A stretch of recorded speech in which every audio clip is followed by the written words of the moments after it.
Hello guys and welcome to another video from me, Spitfire Gaming, and today we're going to be doing part 2 of the transfer rater from the BPL.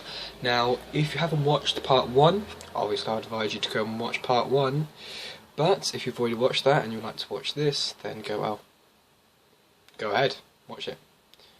Actually, maybe not actually, maybe I might be just doing some skills with this bottle.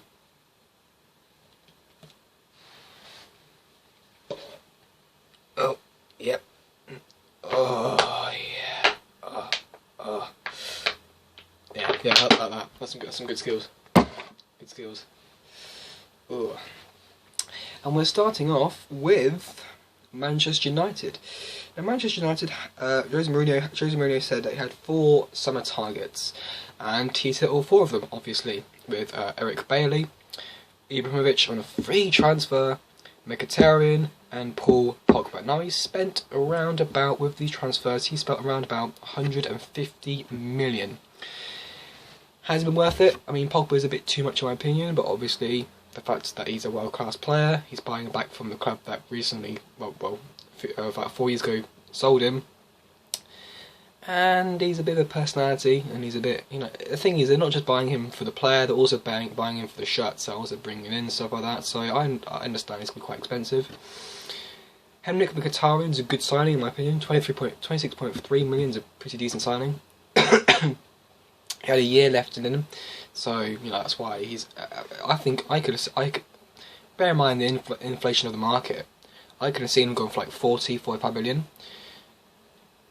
I mean, the thing is, they've also got rid of a lot of deadwood as well. I mean, like Victor Valdez to Middlesbrough. We'll come back to that in a minute. Januzaj, Paddy McNair, Tyler Blackett, Cameron Borthwick-Jackson, Will Keane. They've got rid of a few players that you think isn't really good enough.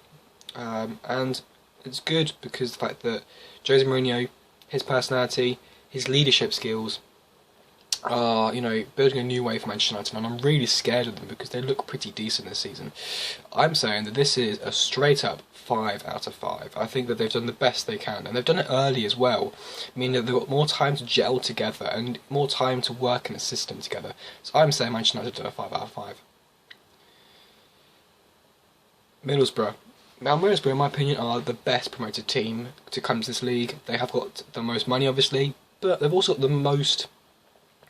I think they had the most prep time as well, with signings like Victor Fisher, Bernardo Espinenza, it's a decent signing there, Victor Valdez, Barragan, Negredo, Braguzan, Fabio, Cam Chambers, and Adama Traore. These are all signings that, to me, speak out as, we are going to stay up. In my opinion, we're going to stay up. Because signings like Victor Valdez, I mean, yeah, he used to play for Barcelona, now he's playing for Middlesbrough. Yeah, but he's still a very decent keeper, and I think, I still think Negredo is a fantastic striker. In fact, I've got him in my BPL fantasy league next to Aguero, and I think that with 1 goal and 2 assists in his first 2 games, pretty decent. Obviously, they've got rid of a lot of dead wood, like Jonathan Woodgate, Ripley, Chapman, Halliday, Adam Jackson. I mean, I've not really heard of many of these names, and there's a very good reason, because they're championship players. And the thing is, when you move up to the Premier League, is you have to have Premier League proven players, and you have to get rid of the old dead wood. Overall, I think Middlesbrough have done a very good job. I'm saying they've done a 4.5 out of 5.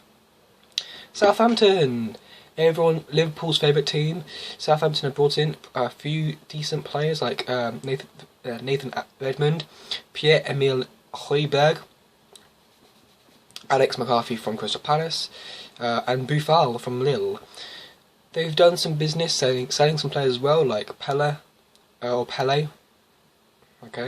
Juanmi, Gaston Ramirez, Davis, Mane, Wanyama. Ooh, it's not looking very good here.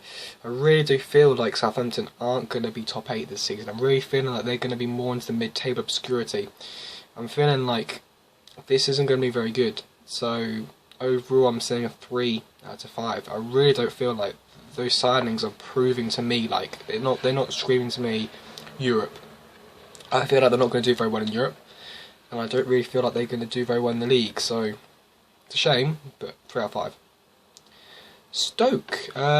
Stoke have transformed the stereotype of playing from throw-ins and set pieces now to actually playing decent football, and they've kind of signed players to recognise it. I mean, yeah, they signed Wilfred Boney on loan from Manchester City, who is a big striker, but they've also signed Joe Allen, who is actually pretty decent now. Weirdly, he had decent Euros, so I think that is something to think about. I think they've also signed Bruno Martins Indy from Porto on loan. I preferred if it was actually a complete transfer rather than on loan, but I guess you have to make do with what you get. Players that you got out, I mean, what to me, the player that speaks out more than anything else is Peter Odemwingie. No one wants Peter Odemwingie anymore. Like, not even like League 2 teams want Peter Odemwingie. So, I mean, Odemwingie, come at me. I'm gonna punch you. So, overall, I don't feel like I'm very confident with this Stoke. I mean, they've already got players. I mean, I know they're going to get top 10. I think they're going to get top 10, but I don't feel like they're going to improve as much as they have. So I'm going to say 3.5 out of 5, or I'll say 3.5 out of 5.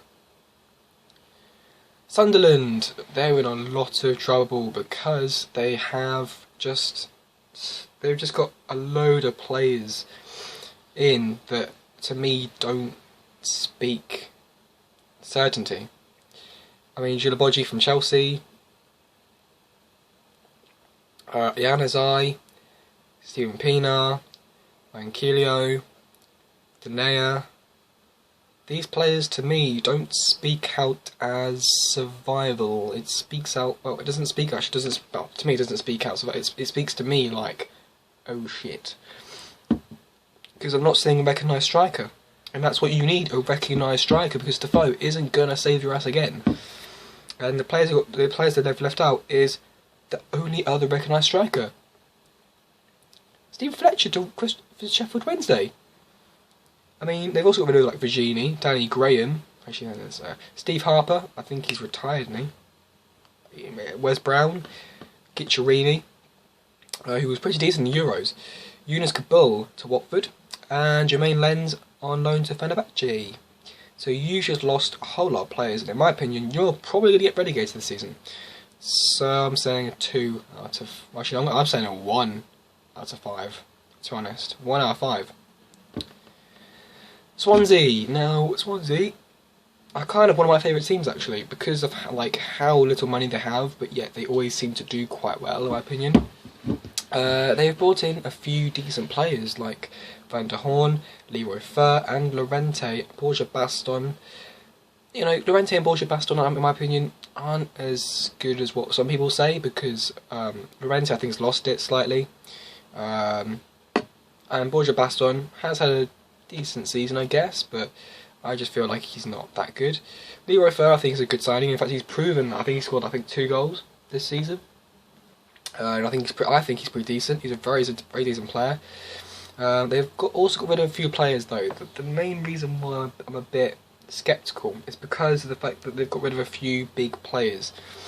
Eder, Ayew, Ashley Williams, Palucci, you know, Bafétimbi Gomis. They've got rid of a lot of strikers, and in my opinion, the strikers that they brought in aren't really that good to replace them. I mean, I'm still saying a 3 out of 5 for this, but in my opinion, it's just, I don't think it's good enough.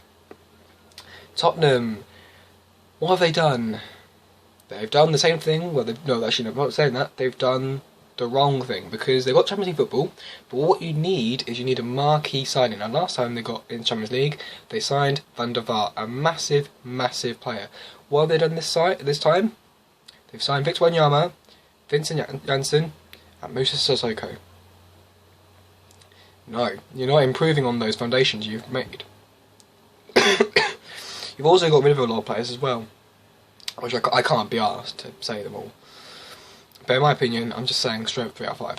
Because in my opinion, you need a big signing. You've not made a big signing. You've made little signings, but you need that big signing. In my opinion, like you needed a massive centre mid, or a massive I don't know, but I think you just needed that marquee signing to improve your team, and you know, I know your team's young and you can improve it, but you need a big leadership player. To me, I don't think you've done well enough. Now, Watford have signed a lot of players that are pretty decent on FIFA, the likes of Zuniga, Kabul, Pereira, Kennedy on loan, and Marapa. Pretty decent, I think, in my opinion. Those are some decent signings. The players they got rid of a lot of Deadwood, apart from Neom. I think Neom was a pretty decent player, I think, in my opinion. But oh well. I think they're still going to get like 15th, 14th, 15th in the league. I think they're still going to survive pretty decently. So overall, I'll say just 3.5 out of 5. I think that they've done. I think the signing of Pereira and Zuniga and Gigi, I can't say it. Gigi, Brice from Marseille. That right back from Marseille. Him. I can't pronounce his name. West Brom. Now West Brom is a team that no one wants to play for because they play really bad football, but they still manage to survive every single season. They brought in players like Matt Phillips from QPR, Galloway from Everton, Chadley, Neom, and Robson Cardew from Reading. That Welsh striker that did really well in the Euros. You know, that amazing turn that just like broke all of those players' legs. It was absolutely amazing. The players they got rid of is Sessegnon, Campbell, Gamboa, Picanoli, Lambert. So they've done pretty well, I think, in my opinion, actually. Have they? I think they still needed a recognised better striker. I think a recognised centre-back. I mean, yeah, they've still got Berahino, but he's a bit on the fence, isn't he? He's a bit. I think they should have got rid of. I think they should have got rid of him when they had the chance. Overall, I'm still saying 3 out of 5, but I don't know. I don't think that's really. I don't really think it's that good, to be honest. And the last, the last team on this list is West Ham. Now, I got some mixed reception from this because they brought in a lot of players. They brought in Gorkantor, Faguli, Nordvit, Masuku. They brought in Ayu, Kaleri, Zaza, and Arbeloa. But in my opinion, you know, the reason why I still don't think it's very good is because they haven't got a world-class striker like they've been meaning to. They've been meaning to try and get Benteke. They've been meaning to try and get the likes of Lacazette, Icardi.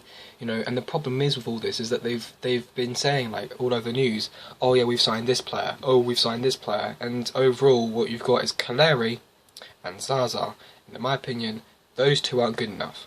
I mean, you can tell those two aren't good enough because you got knocked out in the Europa League second leg qualifying playoff match against Astra. I think was it Astra? Was it Astra the team? I think it was Astra. They've got rid of a few players as well, but I can't be bothered to say them. I mean, they got rid of Diego Poyet, which is Gus Poyet's son. Apart from that, nothing much really. I'd say it's a 3.5 out of 5, but I still think there's a lot of room that they could have improved on, which is a real shame really, to be honest. But that's what I thought. I think the best team that's done the best improvements was Manchester United. I really feel like Manchester United have done key signings everywhere. Manchester United for me, perhaps maybe along with that, maybe Middlesbrough. I'll say Middlesbrough or Manchester United. I think have done the best business. Anyway, thank you for watching this video. Take care and peace.